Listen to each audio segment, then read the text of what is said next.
Joining us again is Jillian Michaels, along with Calley Means, a former lobbyist for the food and pharmaceutical industry, now a critic of drugs like Ozempic. We also have two doctors who support the use of the drug who will join us. But Jillian, let me start with you.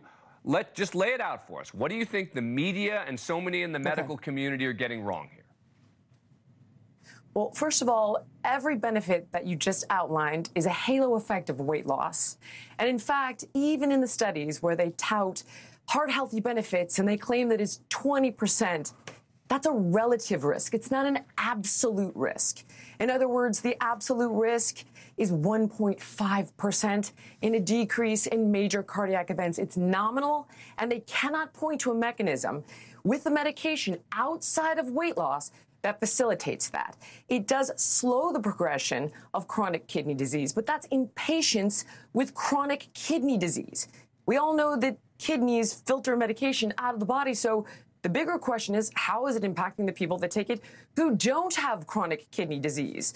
On top of that, you can lose weight by eating less, using some common sense with your food choices, and moving more with no negative side effects, all of which do include pancreatitis, intestinal blockage, stomach paralysis, thyroid cancer, gallbladder issues, biliary disease, vision problems. Calley, off to you. Dan, I think the important question to ask is what's the problem and what's the appropriate solution for that problem? The problem in America is that 50% of young adults are overweight or obese, and it's almost 80% of adults. And why has this happened? It's happened because of our ultra-processed food system. Few people know this, but the cigarette industry was actually the two largest food companies in the world in the 1990s were cigarette companies, R.J. Reynolds and Philip Morris. And they systematically shifted scientists over from cigarette companies to food companies to make our food addictive. They shifted their lobbyists to, make the food pyramid, which was really a processed food marketing document. And today, 70% of a child's diet is ultra-processed food that is designed literally by cigarette industry scientists to be addictive. And we have an obesity crisis that's unique in America. It's 3% childhood obesity in Japan. And instead of asking about this poisoned environment, instead of doctors speaking out about that, now the guidelines from the American Academy of Pediatrics is that if your 12-year-old is overweight, this is the first line defense. It's not wait and see. It's not try to get them on a better diet. It's the first line defense.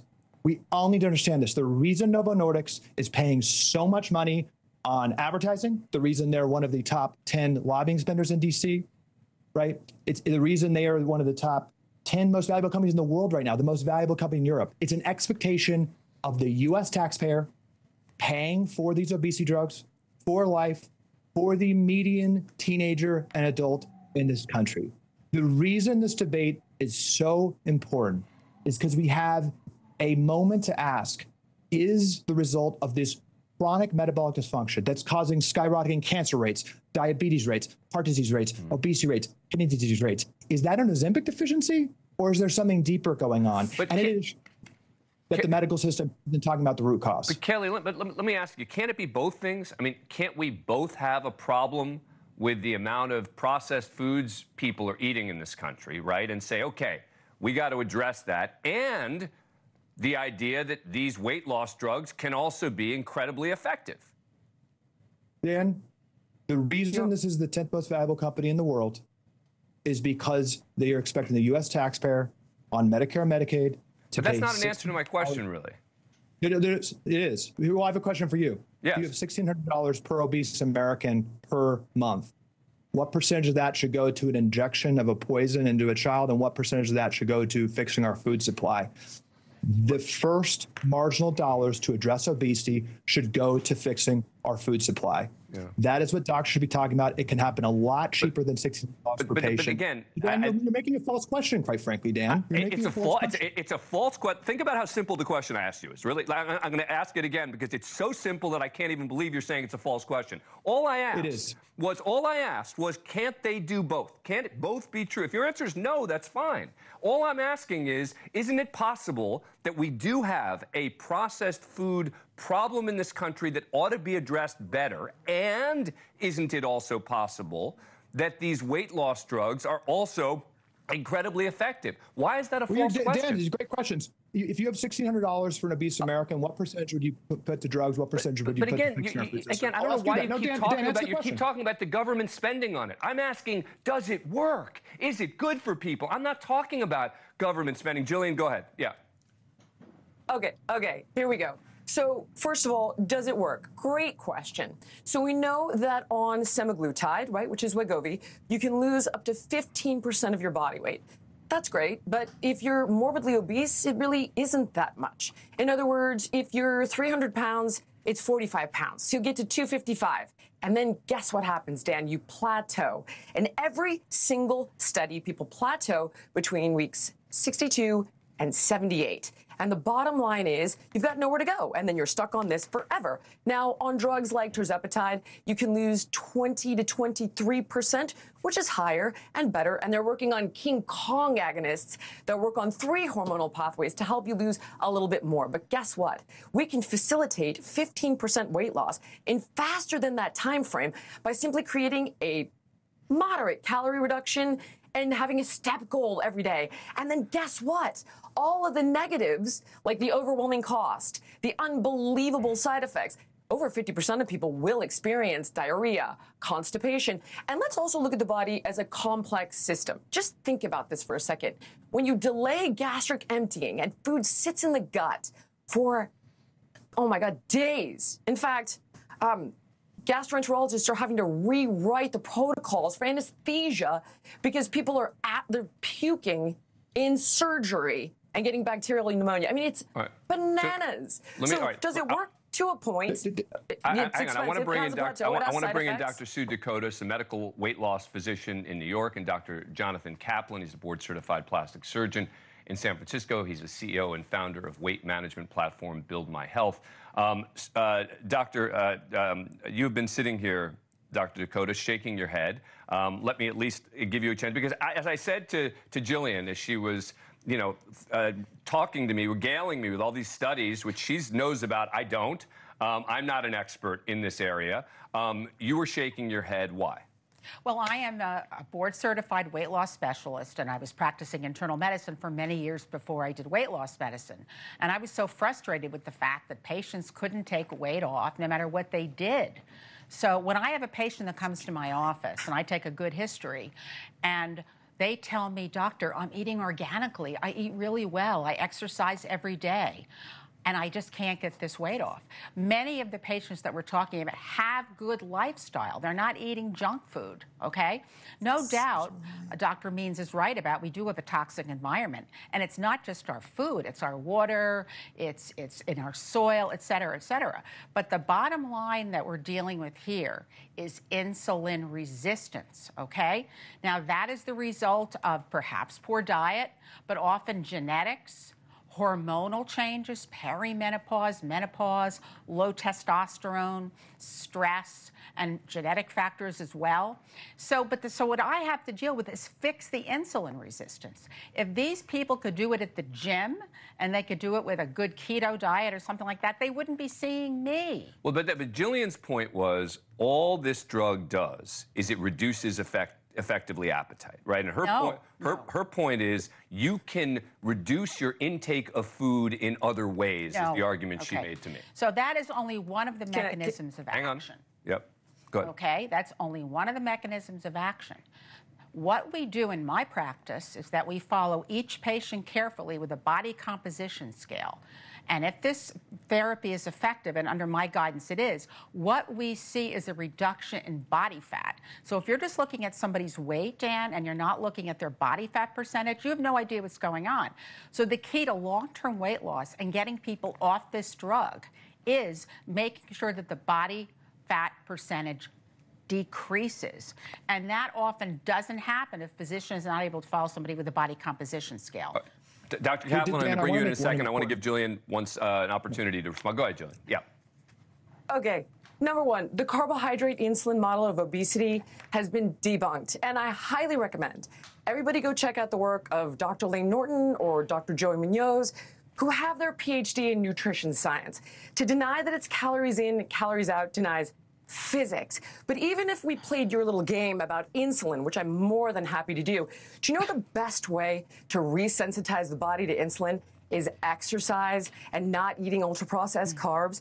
And guess what else? If you look historically at people who've lost weight without these drugs, that had advanced type 2 diabetes, and were on things like metformin, why isn't metformin then a weight loss phenomena? Because it doesn't stop you from overeating. And I've helped people lose hundreds of pounds for 3 decades without GLP-1 drugs. So your I have to jump in. data, Right, your position does not hold up. Hang on, Just go ahead, doesn't. and then I got to get Dr. Kaplan in. Yeah, go ahead, quickly. So if you're extremely insulin resistant, Jillian, and you should know this, okay? Insulin does not deliver sugar to the tissues, so somebody can't get a good workout. That could lower their metabolism. They're going to feel really, really tired. Their blood sugar levels are going to fluctuate, and they're going to become very hungry. Some people cannot do it with diet and exercise, and you're not going to know that unless you're a weight loss physician. Dr. Kaplan, go ahead. I'm sorry. So you're coming back, I got to let Dr. hunger? Kaplan in. Again, Dr. Kaplan, go ahead. Thanks so much. Thank you so much. Yeah, these are the biggest things since penicillin, and just all the things that you mentioned at the beginning of the segment, that it's the reversing chronic kidney disease, fatty liver, maybe slowing the progression of Parkinson's, reducing the incidence of 13 different obesity-related cancers. So in fact, it may actually be better than penicillin, because penicillin only introduced antibiotics to fight infection. These really are amazing medications. And I get Jillian's reticence because it's affecting her livelihood and probably the other people who are on the call. But the truth is, oh my these God, this is medications good. amazing. And both things. Okay, actually, aren't you the one who profits off of it? I think you're the one who does. I could sell hang on, one at a time. easily on Jillian, I promise I'll give you a chance to respond. Hang on, Yes. guys, we got to do one at a time, or I'm going to have to start killing mics. A final thought, Dr. Kaplan, then I'm going to let Jillian respond. Certainly, diet and exercise are absolutely part of this whole situation, but also these medications. So I think these personal trainers should embrace it. If you can't beat them, join them. And you should explain to patients, don't be fear-mongering that, oh, you shouldn't use these medications. But no, you should combine diet and exercise with these medications. All right, Jillian, certainly. you get to decide whether you or Calley respond, because you both want to respond. Number one, it doesn't reverse. It does not reverse chronic kidney disease. It slows progression. But do you know what does reverse or prevent chronic kidney disease? Exercise by 33%. And I sent those studies over to Dan's team this morning. That said, if I wanted to sell the drug, I could. I have a weight loss app. I have an entire business. It's telehealth medicine. It'd be the easiest thing in the world, just like Weight Watchers does, just like Noom does. I chose not to because I have integrity, unlike you and Dr. Decotiis, who make your money this way. Poor decision. Okay, well, you know what? I'm happy to be on the right side of history. Hang on. Is it possible? Wait, hang on. Everyone, hang on a second. Isn't it possible? Wait, guys. All the benefits that you mentioned can we stop mics for a second? Weight loss. Okay, guys, we have to go one at a time. I'm sorry. But isn't it possible, and I'm going to let Calley respond because he's been wanting to get in here, but isn't it possible that neither of you are acting in bad faith? I mean, isn't it possible that the doctors who are doing this have seen the studies, they're convinced that it's working, and isn't it possible that, Jillian, your position, and it sounds like maybe this isn't Calley's position, but your position is that we ought to be focusing on exercise first, we ought to be focusing on diet first, we ought to, and I think everyone kind of agrees that that's the initial place to start. The question becomes, if the doctors believe that that isn't working, and it doesn't work for a lot of people, why shouldn't this drug be the next choice? Calley, go ahead. Yeah. I think this is very important. Let's not get into motivations. Let's just look at the economic facts. For the medical profession, for the obesity medicine profession, there's nothing more profitable than an obese, sick child. A child that learns to exercise and learns to eat is not going to the doctor's office, is not getting a lifetime prescription, is not getting lifetime doctor's appointments. And to correct one of the things the doctor said, this is on the box a lifetime drug. This is the instruction. She's actually going against medical advice to say that people should be getting off this drug. That's not the situation. This is a gold mine. This is a gold mine for the medical industry because it's a lifetime recurring annuity. And let's just look at the facts. Let's just look at the facts. The Novo Nordisk is one of the top funders of the American Academy of Diabetes, the American Academy of Pediatrics, okay? They have funded the research. They have paid Dr. Fatima Cody Stanford. Let me ask you about that, Calley, because you focus on the funding of research a lot, right? Isn't just about every drug that's tested funded in some way, shape, or form by Big Pharma? I mean, everything from antibiotics to every single drug starts with big pharma studies, and then they're reviewed by third parties and by doctors. I mean, I think that argument seems like a little bit of a false argument. Oh, the study was done by big pharma. Just about every study of drugs starts with big pharma. No, Calley? Well, a couple issues to unpack there, Dan. One is I would ask whether chronic disease pharmaceutical treatments have been effective, whether statins have lowered heart disease, whether metformin has lowered diabetes, whether SSRIs have lowered depression, and why JP Morgan, when they estimate the next 10 years of Ozempic, they assume obesity is actually going to increase as more Ozempic is prescribed. I'd ask you whether it's appropriate that Novo Nordisk has paid consulting fees, maybe to the doctors on the show, 420,000 individual consulting fees, not research grants, consulting fees. Dr. Kaplan, go ahead. I am not getting paid by big pharma. I just want to make that clear. We're offering the compounded versions of these medications from FDA-registered manufacturers and compounding pharmacies that have licenses in the states where we send the medications.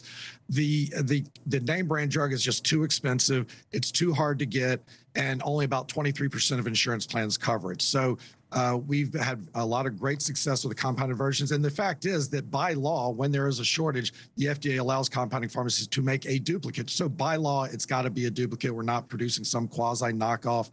The things you hear in the news about, these are research grade meds. That's a separate thing that you can get those without a prescription. Those are not meant for human use. But our entire supply chain is legit. But most importantly, I'm not getting paid by big pharma because I'm not using their medications. Thanks for watching. Go to joinnn.com to find NewsNation on your screen. And don't forget to click the red subscribe button below to get more of NewsNation's fact-driven, unbiased coverage.